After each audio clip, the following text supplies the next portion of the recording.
All right, hello everybody. Welcome to Korean Atlanta Mentorship, and we're going to react to a new video. Well, actually, technically, it's not new. It's from 2 years ago, but 2 years ago feels like yesterday to me.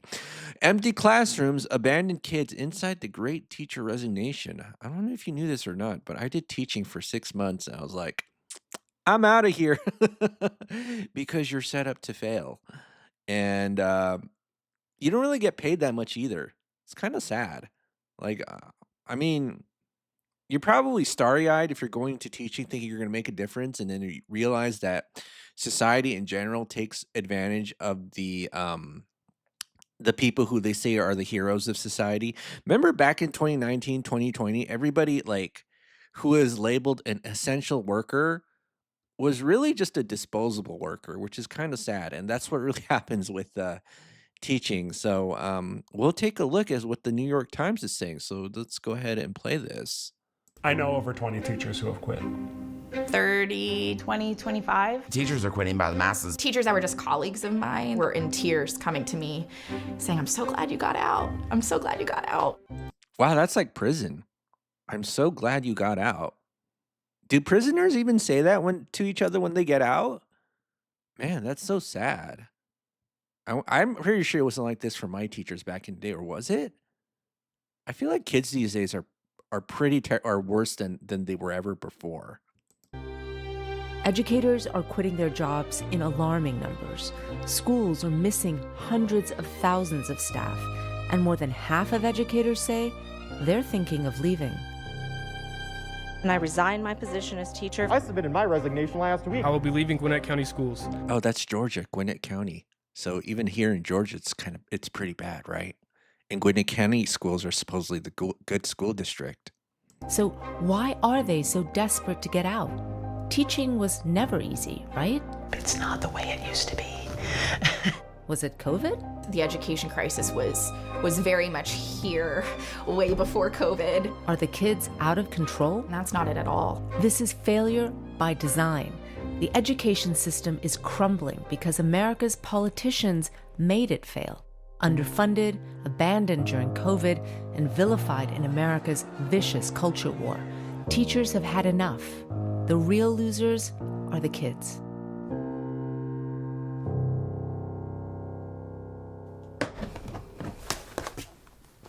So this is a box full of stuff that like my kids made me. It's a girl that's like in darkness and trapped in chains, which is sad because that's how I felt. I was the director of school counseling. It was the largest junior high in Indiana. This is a card of somebody drowning. Okay, well, that's just got to be depressing just to take that job, because all you're going to deal with is depressed kid after kid. So, yeah, that's going to be hard on you. I think because like by default, your position will only exist if the kids are having, let's say, mental issues. Would it not? Am I wrong about that? That's full circle. Anna Sutter counseled over 600 kids. Her colleagues started quitting and weren't replaced, so I was doing lunch duty, hallway duty, bus duty. I explain it in the sense that like I was spinning 100 plates and I only had the capacity to spin 25 plates. Yeah, that's just bad management right there. If everything is just based on like one worker, you need to hire more workers. And if you can't get enough workers, raise your pay, right? Raise your pay or make the conditions better so that you can offer people lower pay, right? You offer people lower pay for better conditions. I was working 13-hour days and not sleeping, not eating. But then as soon as one plate fell, just the feeling of failure.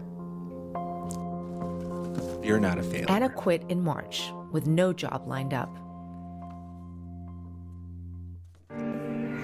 Walking to class, just walking to class, don't mind the shoes, man. Just to go into an empty class with no teacher, like this gotta stop, bro.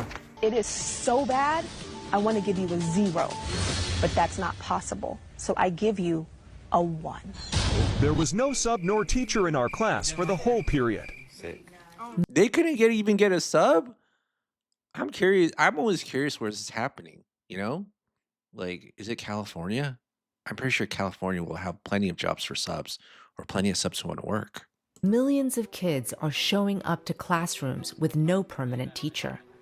We don't have subs, and we're just getting, whoever we can get that will come in and basically babysit. So we had kids like academically not doing well. We might have a technology person covering a PE class or social studies covering a math class. They're calling our bullshit.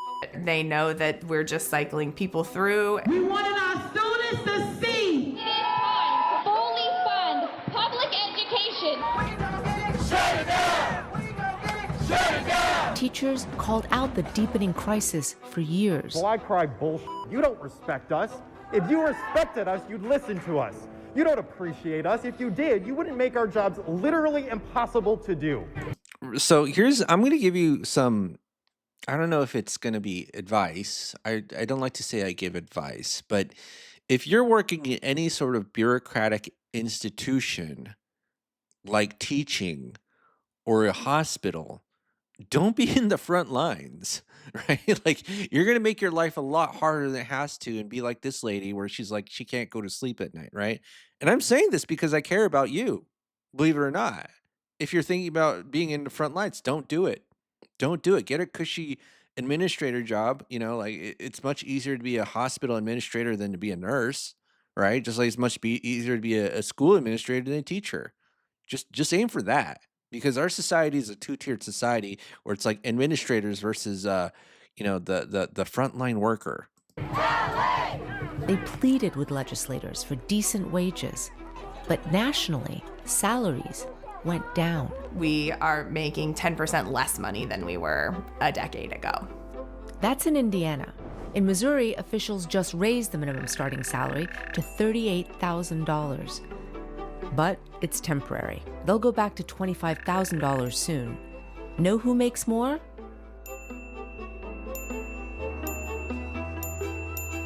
Those aren't even living wages. Those are more starvation wages, and that's why people have to keep 2 and 3 jobs just to survive.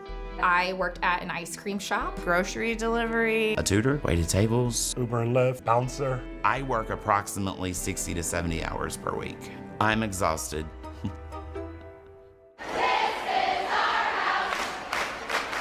And then came COVID. They want their kids back in the classroom. The heated debate over masks is escalating into physical altercations. Masks weren't the problem. When schools reopened, many kids returned traumatized. It went from prioritizing student needs to prioritizing crises. I am expected to be a teacher to be. Oh, you could just hear the trembling in the voice, and it's like, I feel you, bro. I feel you, Kareem. I wonder what you're doing. Are you still in education? But I feel, whenever I hear like the trembling in the voice, I feel like I'm going to cry too. I'm not going to lie. A counselor, to be a social worker, to be a nurse, to feed, clothe, shelter. There were times where I had to do 5 suicide assessments in one day. They missed almost 2 years of being socialized. Kids were missing basic skills. They couldn't handwrite because they had done everything virtually.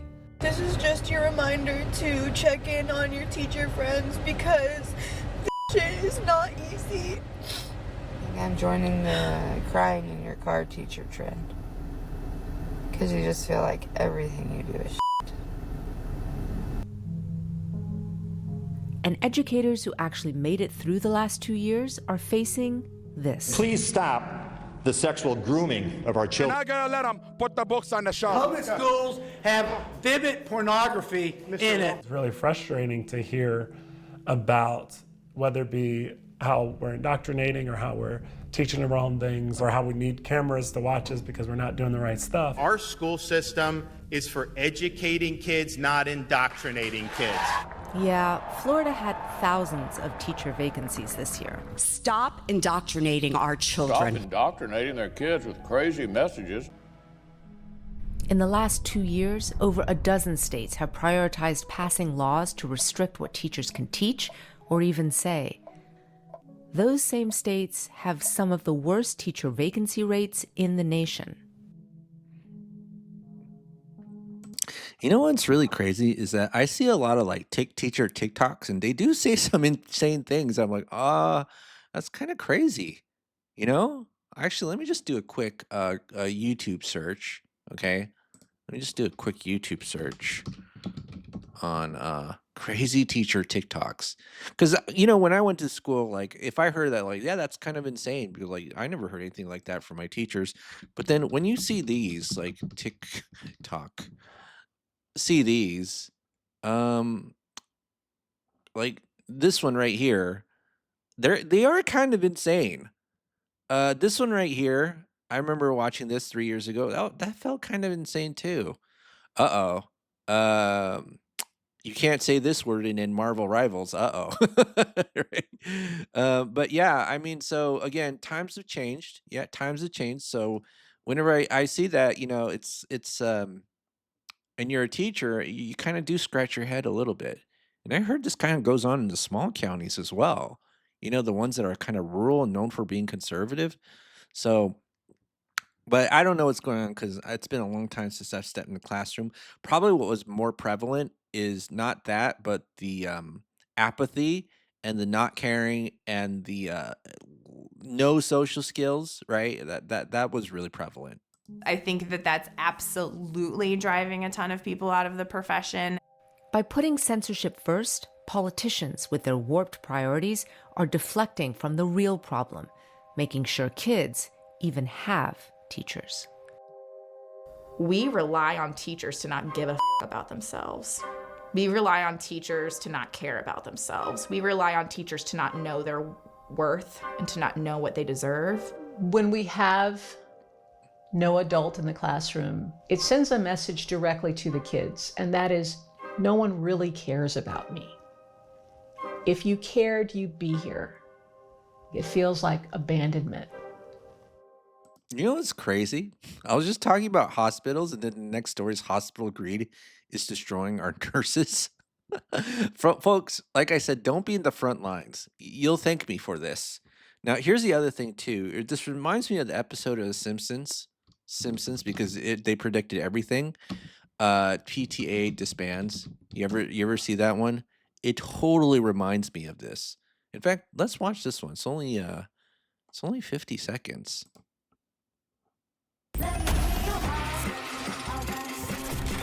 Oh, hate watching ads on my live reaction. We have a very tight budget to do what she's asking. We'd have to raise taxes. Raise way too high as they are now.